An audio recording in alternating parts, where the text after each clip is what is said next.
Brothers and sisters, welcome back to the Behaviour Revolution. My name's Mark, and I'm thoroughly enjoying going through these scriptures with you. I hope you find it simple and easy on the sounds of babbling lips of this hideous English language that we speak in the 21st century. We want to get the message of deliverance out there and make it simple and easy. My children have started watching these videos now, and so I want this to be easy for them. My eldest son started reading the scriptures one day because I've read every book on my shelf. Have you read this book? I handed him his 𝐵𝗏. Have you handed this? No. Have you read this? No. He started reading it. Said, I don't really understand it, Dad. I said, well, that's why I'm doing this, so that people can understand without the strain, without the pressure. There's enough pressure in life. There's enough attack in life. I want the knowledge of scripture and the message of eternal deliverance to be easy. So, and it all comes down to behaviour, of course. Our worship is not going to a building anymore. Our worship is not sticking our hands up in the air and waving and crying out to the great horse, JSUS, and all this madness. Behaviour is worship. Worship is a behaviour, 24/7, 365. Worship, Yahusha said, my bride will worship in spirit and in truth. Spirit, the 𝗪𝗏, and the truth.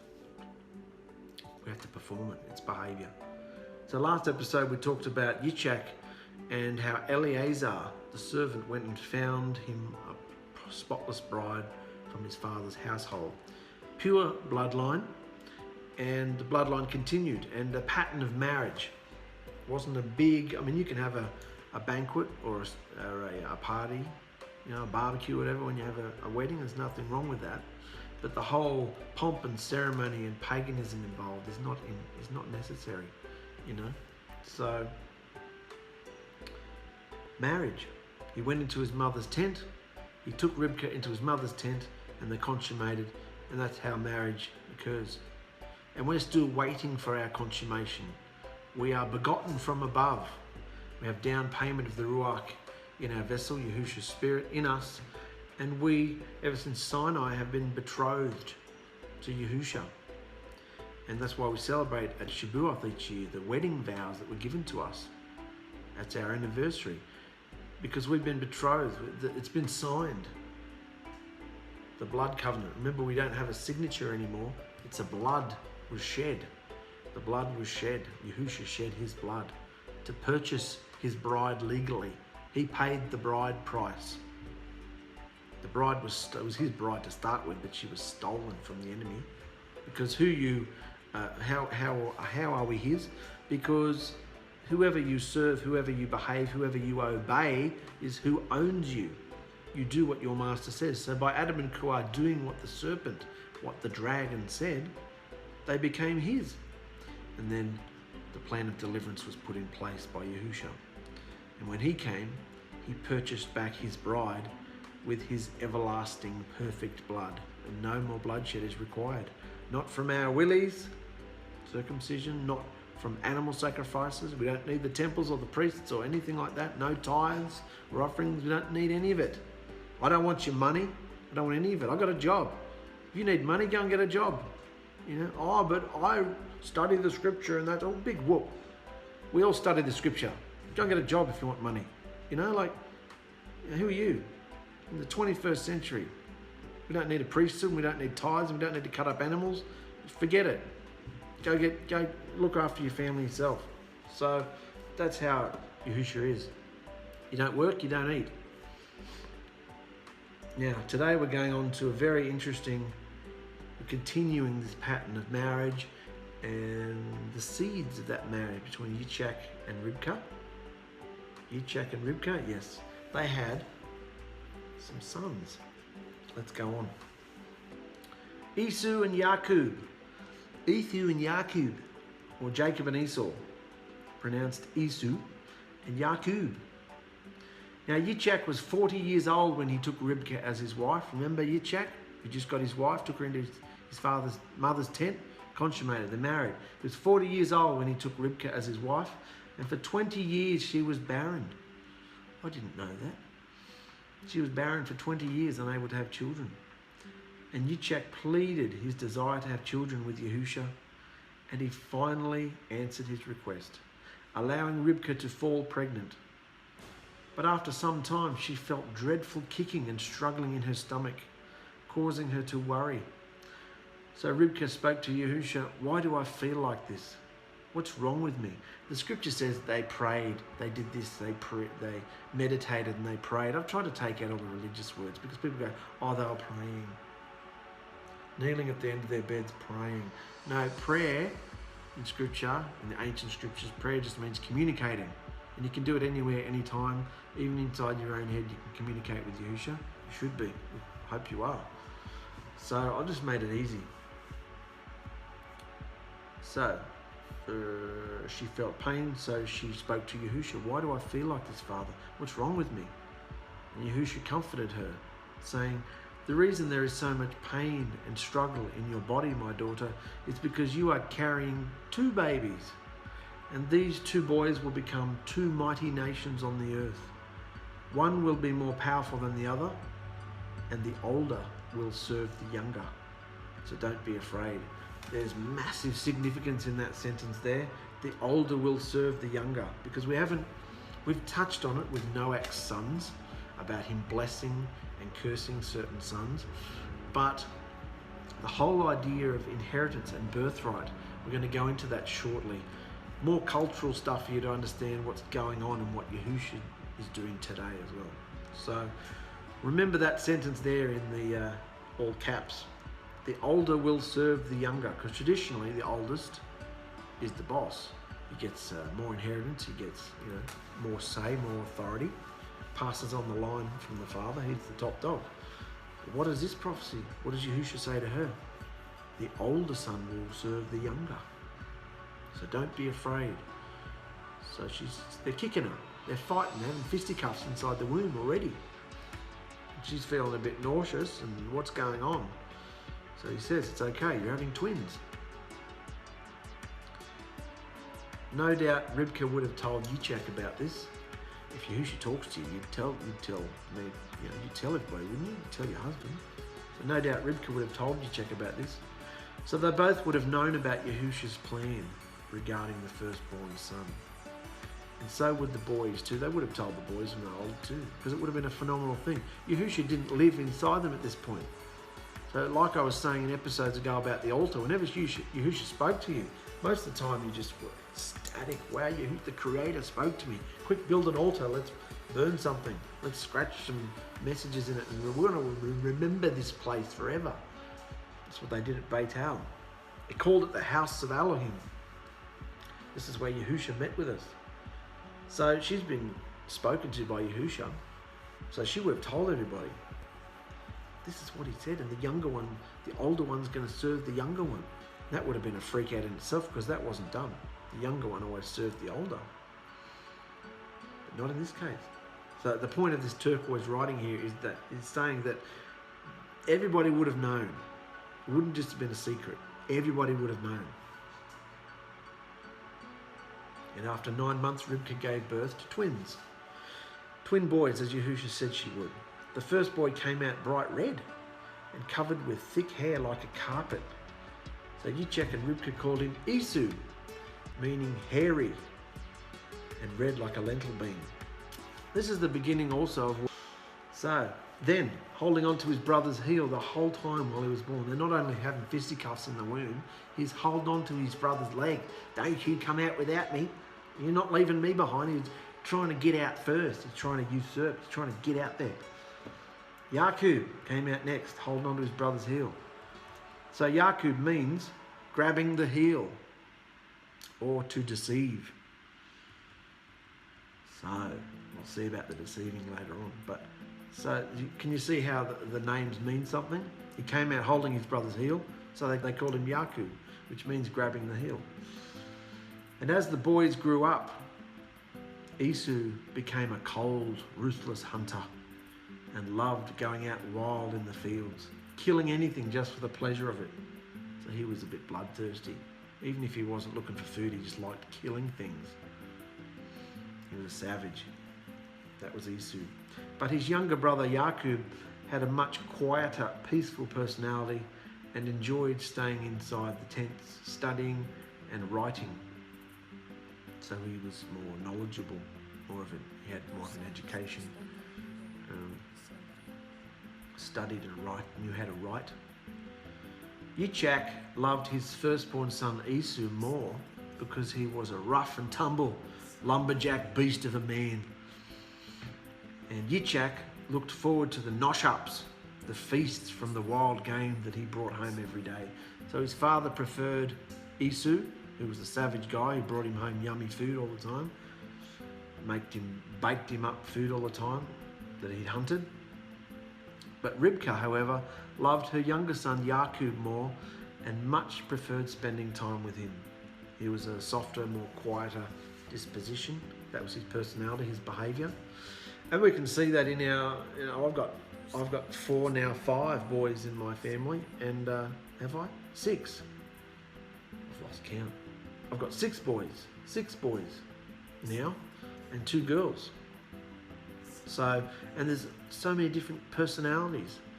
And even when we'd only had a couple of boys and we knew we were having a couple more, we thought, oh, they're all going to be the same. There's no girl again, but they're never the same. So many different personalities within the same sex. So, and they're all the same. Some like going out and being wild, and some like staying in and being quiet. You can see the difference here as well. One was a lumberjack beast of a man going out there hunting and killing things, rough and tumble. And he got on with his father. And Rivkah got on with Jacob, who was quieter, more intellectual. So then we've got this interesting little section here. And this is from the book of Jubilees that I've added here because it fits into the timeline. Abraham, who's still on the scene, this was Abraham's final instructions. Abraham took another wife, Keturah, and had sons, and also sons from concubines too. And even though this was just the culture of the time, a rich man had concubines. What is a concubine, children? Concubine is someone you're allowed to sleep with. But it's a relationship. It's not just like a prostitute, someone you pay for sex. A concubine is generally a girlfriend or a regular partner that you have. It's just the time and custom. This is just because Yahusha allowed this though. Yahusha also allowed 3, 4, 5 multiple wives as well back then. Does that mean we do it today? Many people, many believers in Yahusha believe that polygamy, which is the belief that you are allowed to have lots of wives, they believe that because Abraham and other men had lots of wives, we can still do that today. Well, in a lot of countries it's illegal, and technically it's not illegal. Technically it is permitted by Yahusha, but one wife's hard enough, isn't it? Technically it's not. The pattern, the perfect creation was one man and one woman in the garden, wasn't it? And that's what Yahusha's bringing us back to, the garden, isn't it? So why would you do something that's not? There's plenty of things in scripture that they are permitted to do that weren't really the ultimate, weren't really the ideal thing. And remember back then too, they're also trying to populate the earth. So, we don't sleep with our brother and sister these days either, do we? Because of the bloodlines and genetic disorders. So we do what Yahusha tells us to do, and it's one man and one woman. Not 2 men, not 2 women. One man and one woman. That's the ultimate pattern. I'm talking about patterns because Yahusha is into orders and routines and patterns, and he doesn't get into the chaos and the madness of things. So Abraham after Sarah had died, Abraham took another wife, Keturah, had more sons, and also sons from concubines too. And even though Yitzhak preferred Esau, Abraham loved Jacob and favoured him, knowing that he would be the son who his descendants would be named after.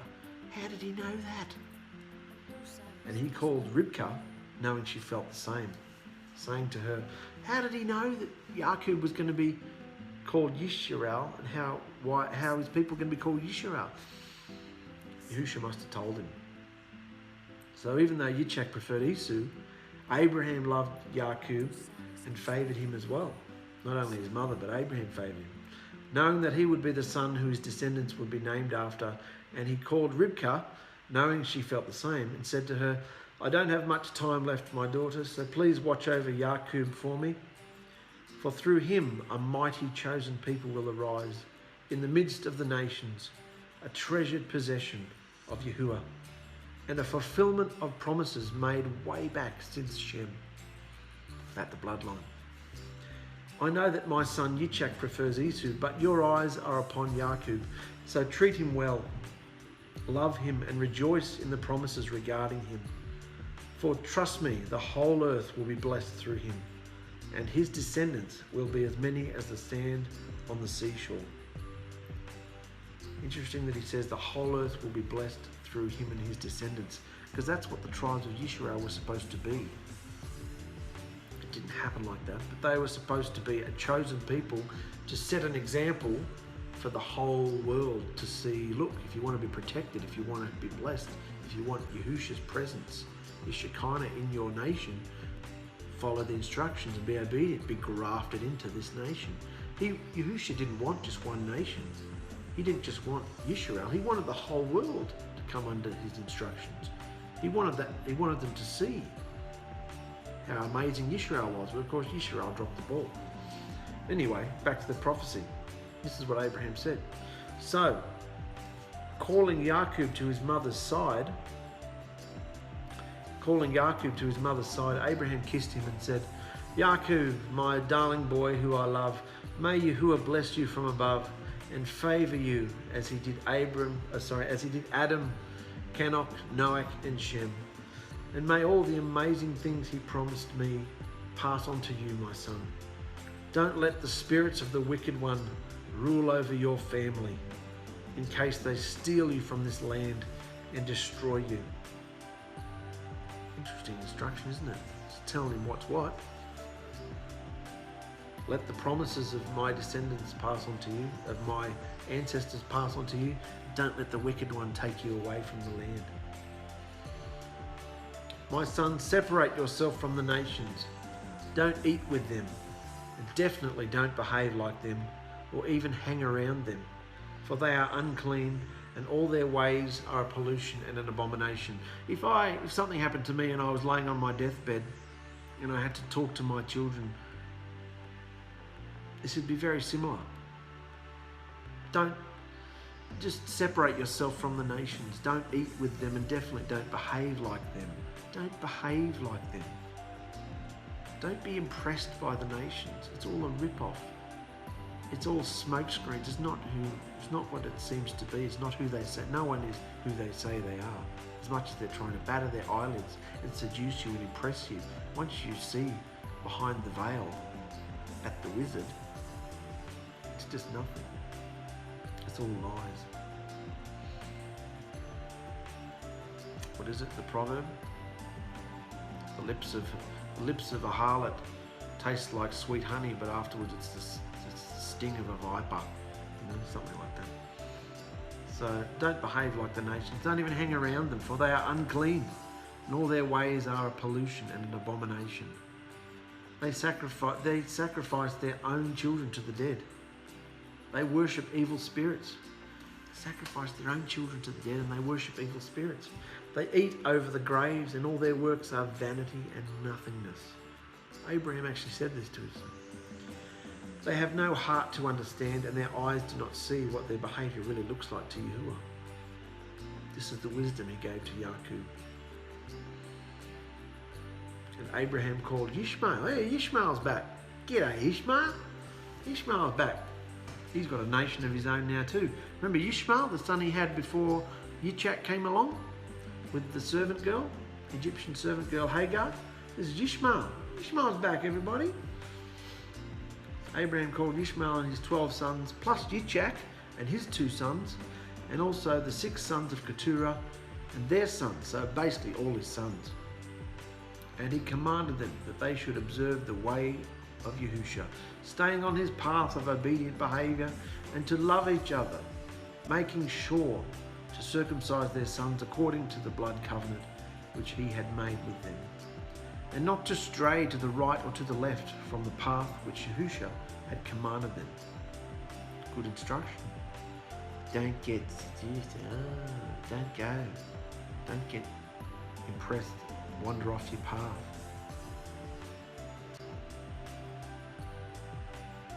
So don't stray to the right or the left from the path which Yahusha has commanded them.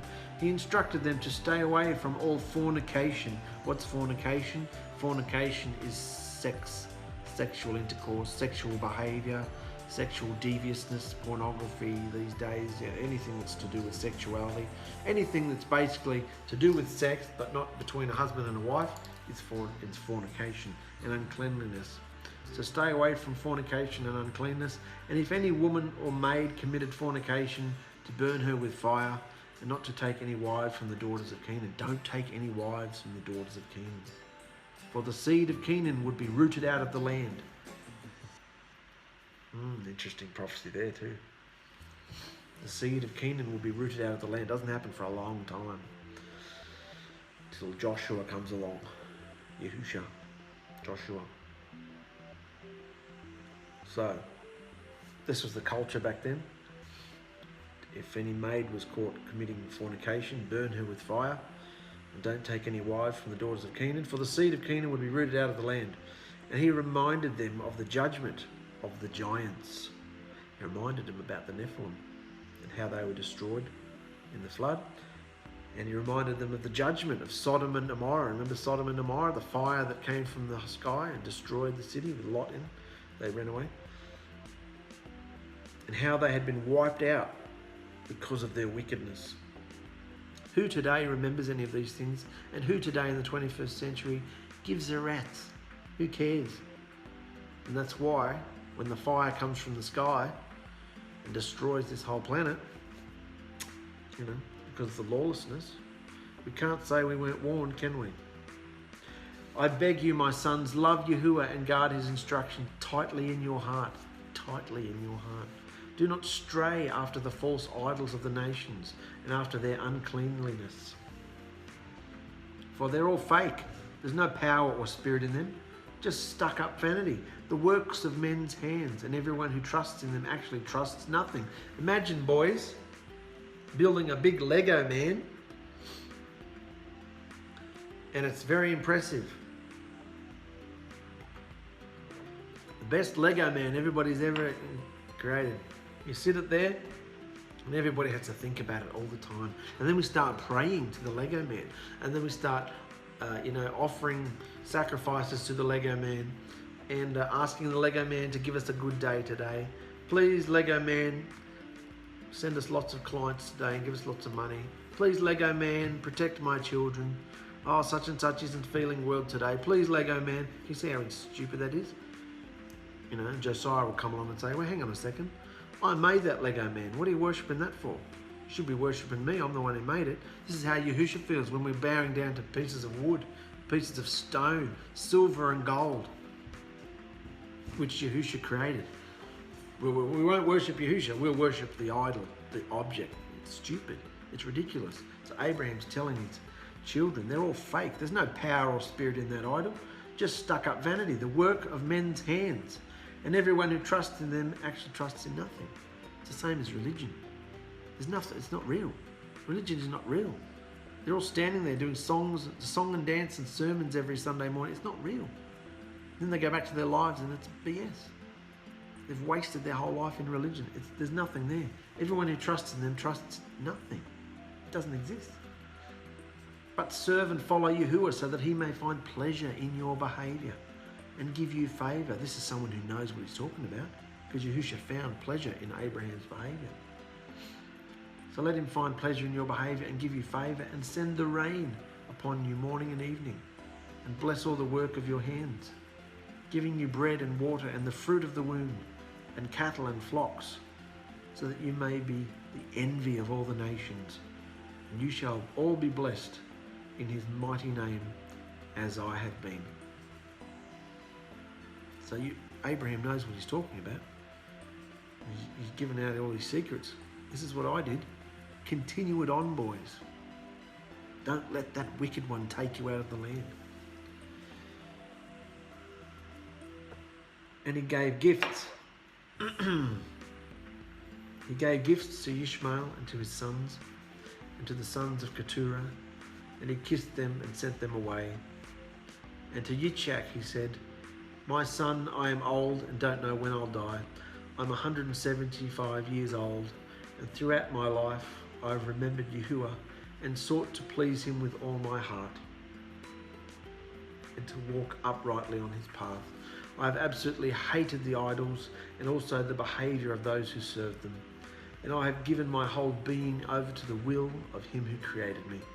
For he is the living Elohim, Yahuwah, and he is set apart and trustworthy, to judge all those who are disobedient to his instructions and despise his blood covenant, and all the words written in the book of my forefathers, and in the words of Kenog, and the words of Noach. And I can see, my son, that all the works of the children of men are perverse and wickedness, and all their deeds are unclean and an abomination and a pollution, and there is no righteousness with them. So beware, in case you start behaving as they do, treading on their paths instead of Yahuwah's, and he should hide his face from you and boot you out of this promised land and wipe out your name and our descendants. Stay upright, my son, to do his will, and be upright in all things, and he will bless you in all your ways, and will raise up from you a mighty plant throughout all generations of the earth. And my name and your name will be never forgotten. My name and your name will never be forgotten. Now go in peace, my son, and may Yahuwah 𝚑𝕙𝕤𝕗, my Elohim and your Elohim, strengthen you in all things to stay on his path. And may he bless all your children and remain in favor with all the generations of our family forever, so that we are blessed across all the earth." What a beautiful thing for a father to say to his son before he dies. Passing on the baton to a new generation. This is what I've done, my son. This is what works. I was raised as a pagan. I saw my father go through the life of paganism, and my father died, and Yahusha met me. Yahuwah met me and spoke to me and told me to come to this land that he's promised for me and my generation, my descendants. So if you want the promises to stay alive, you've got to behave. Don't let your behavior slip. Don't let your behavior become like those of the nations. Don't worship, don't have a lifestyle like they do. He told everything to his son. And before he died at the good old age of 175, Abraham gave everything he owned to his son Yitzchak. Remember, he was as rich as many of the kings surrounding him. He was a king without a kingdom, but he had the promise of the whole land. And he gave everything he owned to his son Yitzchak. And having known Yahusha, what a beautiful way to express it. Who of us can say we know Yahusha? I'd like to think I can say I do. I know Yahusha. Not because I'm anything wonderful or because I've overcome, but the more you overcome, the more you know Yahusha. Since before I became a Nazarene, the part of the bride was immersed, compared to now, I feel like I know Yahusha a lot, but I'm sure it's just a drop in the ocean. The scripture says, having known Yahusha, Abraham breathed his last breath and was buried by his sons Yitzchak and Ishmael in the cave near Mamre, next to his darling wife Sarah, on the promised land which he had purchased himself from the elders of Kath. So he bought the land for his wife, and he was buried next to her.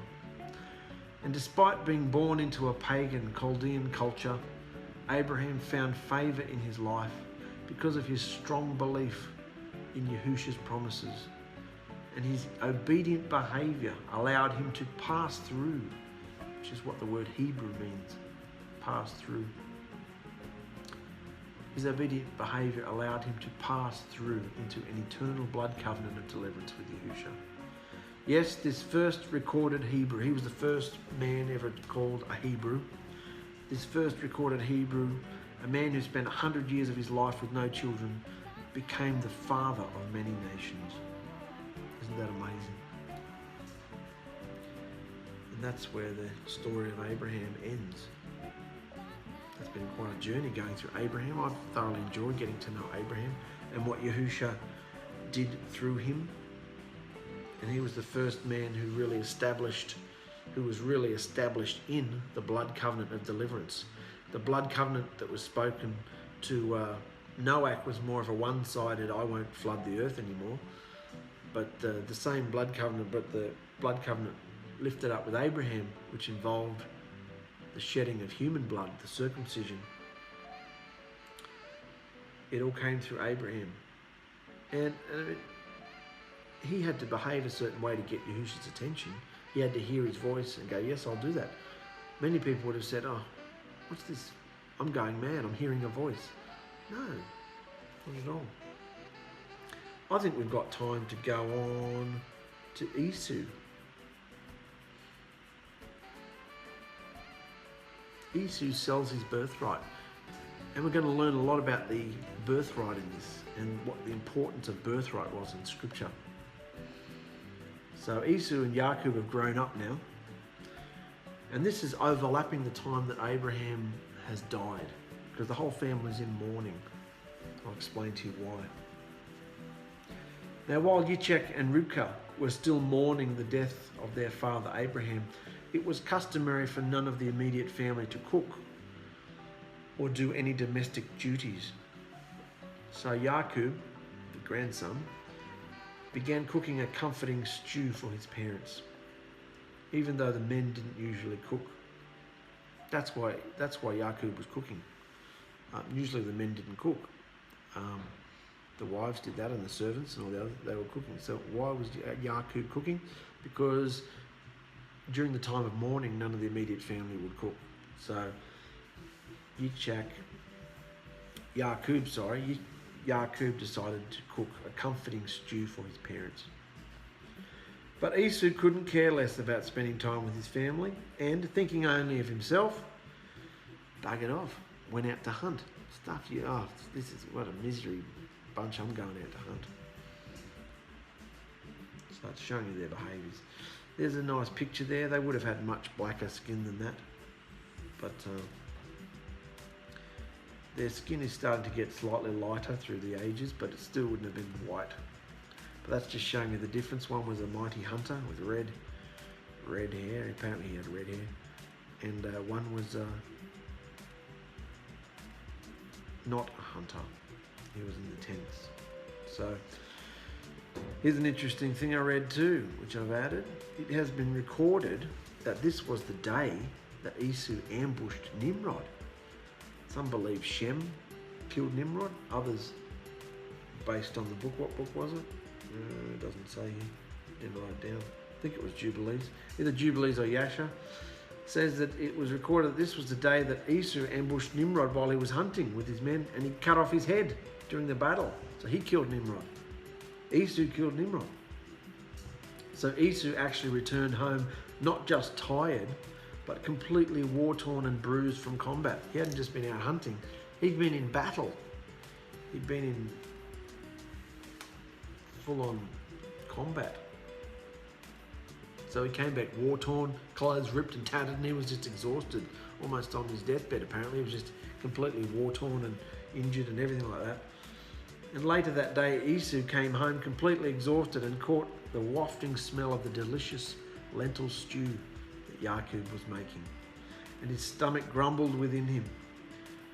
Give me some of your red stew. I'm completely knackered and starving. I can't be bothered making my own.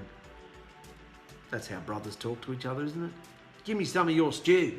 Huh? Give me some of your stew. Can't be bothered making my own. And Jacob snapped back wittingly, starving enough to trade me your birthright, brother? Starving enough to trade me your birthright, brother? What? Esau said. And Jacob thought it would be a good time to manipulate what Yahusha had told his mother years before. What had Yahusha told his mother years before? That the older brother would serve the younger brother. Well, the older brother can't serve the younger brother if the older brother has the birthright. And every eldest child possessed the birthright. What is the birthright? We're going to go into it soon. But the birthright was obviously enough that Jacob wanted to trade. If you want some of my soup, some of my stew, you give me your birthright. Esau said, what? Jacob said, your birthright and all its promises. Give it to me. You know it's going to be mine anyway. And Esau saw red. He was furious. I'm absolutely dying of hunger here and you want to talk about my stupid birthright? I don't need a damn birthright if I'm dead, do I? I won't need a damn birthright if I'm dead, will I? And Jacob said, promise me right now and I'll give you some of my stew. Esau also knew what Yahusha had promised his mother about the birthright. He just didn't care. He was hungry. So he didn't care about Yahusha's promises. He didn't care about Yahusha's voice. He didn't care about what Yahusha had said to his mother about him serving his younger brother. They would have all known about it. He didn't care. He was hungry. He was thinking about his stomach. That's it. Pleasures of the flesh. Thinking about his gut. So he didn't care. He was hungry. And Esau gave Jacob his promise and sold over all his rights of authority to rule his father's clans. That's what the birthright was. The authority to rule over his father's clans after his father had died. Something only the firstborn son could inherit after his father's death. Then Jacob fed him bread and red lentil stew, and Esau ate and drank and was completely satisfied. Then he stood up and left, thinking nothing of it, for the future promises of his birthright, and in this case the eternal blood covenant too, passing down from Abraham to Yitzhak and to him, meant absolutely nothing to him. Promises of Yahusha and the blood covenant passing down from generation to generation, from Abraham to Yitzhak and now to him, meant absolutely nothing to him. He actually had contempt and hatred for it because he lived only for the moment. Just wanted to go out and have fun with his mates, wanted to go out hunting, didn't care about Yahusha, didn't care about the Shabbat, didn't care about anything. He wanted what he wanted now. He was hungry, so I don't care, I'll just tell you whatever you need to hear so I can stuff myself.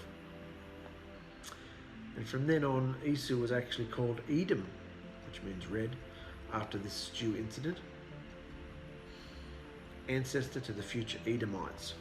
So in the scripture, when you read about the Edomites, they were the ancestors of Edom, which was Esau. A little tidbit of information there for you. And another famine struck the land, similar to the one back in Abraham's day. So Yitzhak, knowing of the royal food supplies, decided to move his family to Egypt. What? Didn't this all happen to Abraham? He lost his belief for a minute there and ran off to Egypt. Now his son, Yitzhak's going to do the same thing. He knew about the royal food supplies in Egypt, so he decided to move his family to Egypt. But he'd only travelled as far as Gerar, where the Abimelech, king of the future Philistines, lived, before Yahusha appeared to him, saying, I want you to stay in the land I promised you, here, and do not go down to Egypt, as your father did, for I am giving all these lands to you and your family, and I will bless you and lift up my eternal blood covenant of deliverance with you here, as I did with your father Abraham before you.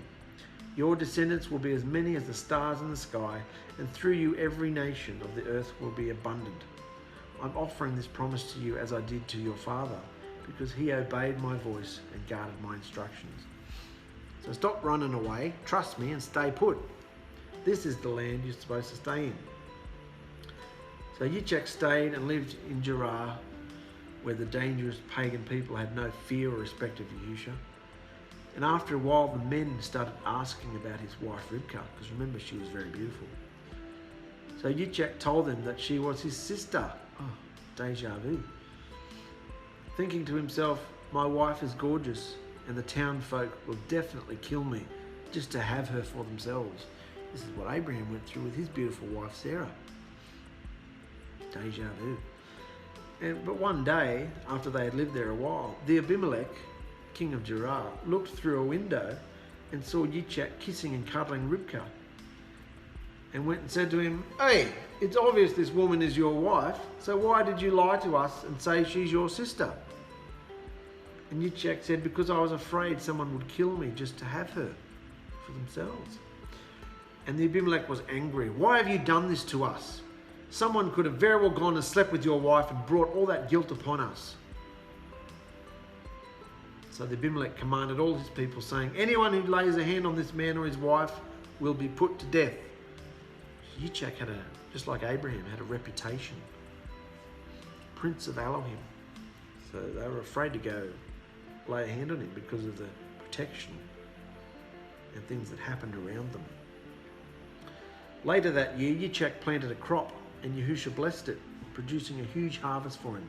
And over time, Yitzchak's family and wealth and possessions of herds and flocks and servants grew and grew and grew, greater and larger, as Yahusha had promised, until even the Philistines surrounding him, which were the people of Gerar at this point, were jealous and began to envy and despise him. They even began they went around and filled in all their wells of water. These wells that had been dug out by Abraham's servants. Until the Abimelech finally told Yitzchak to get out of their land, for he was threatened by how large and powerful Yitzchak's family had become. So Yahusha was blessing his family, not only in wealth and possessions, but in people as well, becoming a threat to the nation they were in. Sound familiar? This is what happened with the Pharaoh years and years later. So he kicked him out, kicked Yitzchak and his family out of Gerar. So Yitzchak moved further over to the Wadi Gerar and immediately began redigging all the wells of his father, which had been filled in after his death. And he lived there for some time, calling the wells by the same names his father Abraham had called them. But every well they seemed to dig brought more strife with the local Gerar people, who fought over the ownership of each well. There was drama and fisticuffs happening left, right and centre. Yitzchak dug a well and they argued again. He dug another and the conflict continued. This happened over and over and over until Yitzchak's servants finally managed to dig a well and no one complained. Finally, no one complained or argued over it. So Yitzchak rested happily and rejoiced, knowing that Yahusha had made room for them to live and increase on the land for the time being. Because if you couldn't find a well to settle in around, that you had to live where the well was, because the well was your livelihood. You can't live without water. So the fact that they'd finally dug a well and no one was arguing with them or trying to fight them over it was, to him, Yahusha saying, good work, settle down. No one's fighting you over this, you could stay put here for a while. So from there, Yitzchak travelled up to Beersheba, where his father had lived.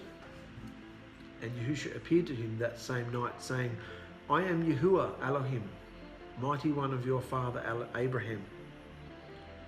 Do not be afraid, for I am with you always, and will bless you and increase your family even more, as I promised your father Abraham, who behaved obediently and walked with me. That's a phenomenal promise, isn't it? And after this phenomenal experience with his creator, Yitzchak built a small platform out of stones, here's your altar again, to honour Yahusha. And they also dug out another well, settling down in that territory for a long time. Then, the Abimelech, king of Gerar, travelled to meet Yitzchak, bringing his chief commander with him. And Yitzchak was frustrated. Why on earth are you here? You already kicked us out of your land and obviously hate us. What have I done now? And the Abimelech said, we can all see that your Elohim, mighty one, is with you and has blessed you in every way. So please make a covenant agreement with us that you will treat us fairly and be honest with us, and do not do any evil to our nation, and we will do the same for you. We sent you away in peace, Yitzchak. Yes. We sent you away in peace, Yitzchak, not hatred. And look, now you are blessed even more by your Elohim. So he doesn't actually want to be friends with Yitzchak. He's just afraid that if Yitzchak gets a thorn in his side, he'll come and attack him, because Yitzchak's nation is now bigger than his city. And they feasted together and swore an oath to do right by each other. And then they left in peace. So they cut a covenant with each other and left in peace. On that same day, Yitzchak's servants told him they'd found water again.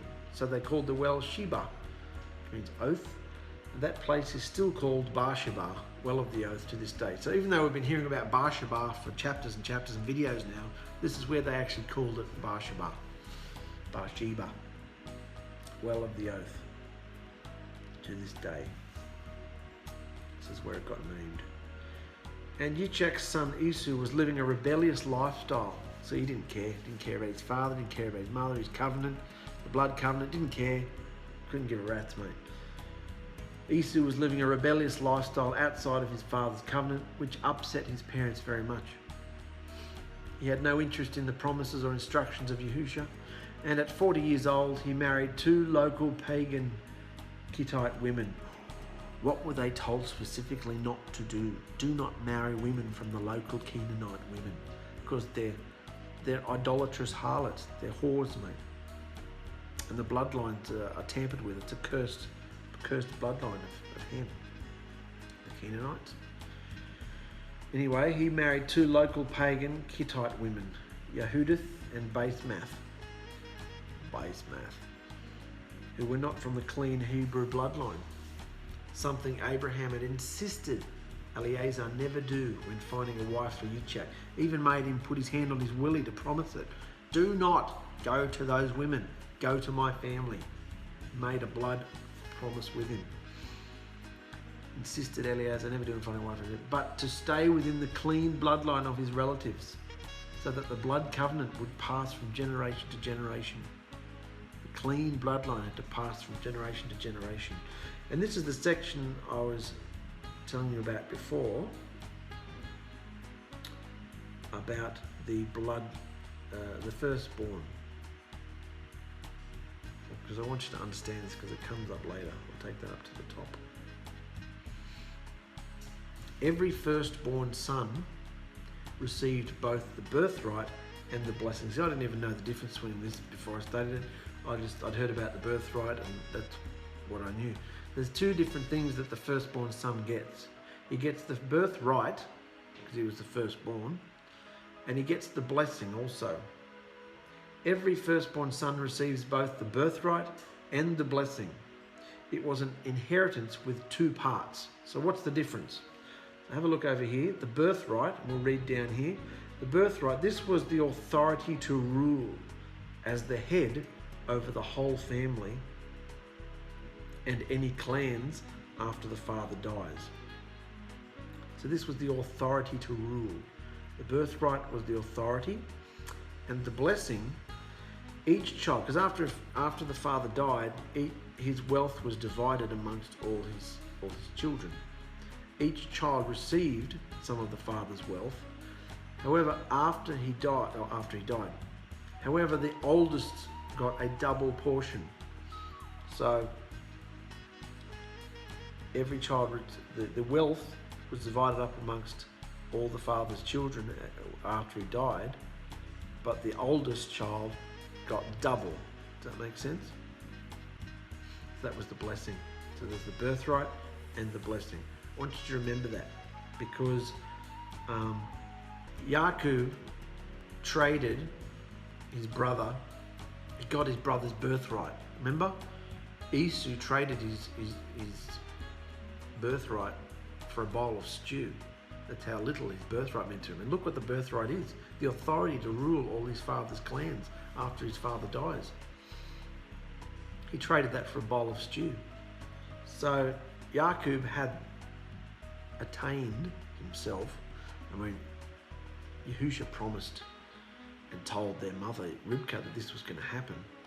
But Jacob didn't have to take matters into his own hands and do it. Yahusha would have done it himself. But this is the sort of person we're going to see that Jacob was. Real stealthful and deceitful and, conniving and wrestling and, fighting for everything he gets. So he'd already wrestled with his brother and got the birthright off him. Kind of scammed his brother from that. He knew his brother was hurt and upset and exhausted from battle, so he took advantage of it and said, well, if you want some of my stew, give me your birthright. And he did. So now that you understand that, we're going to leave it there, guys, because in our next episode, we're going to see how Jacob, who already has the birthright, is now going to scam his way into the blessing as well. He'd already scammed his older brother for the birthright, to be the El Supremo and the ruler of his father's clans. But now he's going to scam his way into his father's blessing as well. And this is all prophesied by Yahusha. But what Yahusha said and what Jacob does are two totally different things. He actually takes and attains what Yahusha says would happen, but he does it his own way. You know, lies and cheats his way into it. So, and we'll go into that next episode, guys. Stay strong. I hope this is helping you understand the culture that we're not only living in today, but how they did it back then. I mean, it's phenomenal to go into the blood covenant and see how important the blood was, and how Esau had no regard for the blood covenant. You know, that's the world we live in today, isn't it? They don't care about the blood covenant. You know, we're trying to train our children to understand the blood covenant, to understand the covenant that we live in, the everlasting marriage covenant. You know, Yahusha's love, his instructions that we live by. You know, we're sealed with his name on our forehead, and we're doing the sign of the everlasting covenant with the Shabbat. So, because I want to see what Yahusha's going to do next. This earth, this world is destined for destruction. Could be any day, any year now. Any year. You know, it's like it's completely days of Noach out there. Sodom and Gomorrah. You know? And I'll tell you what, the minute the sun goes dark and that moon starts glowing red, oh, woohoo, you know, finally this is over. This hideous torture and torment of a life is over. The only joy you can find in this life. It's not out there. Get as much money as you can get. It's not out there. The more money you get, the more everything starts to cost for you.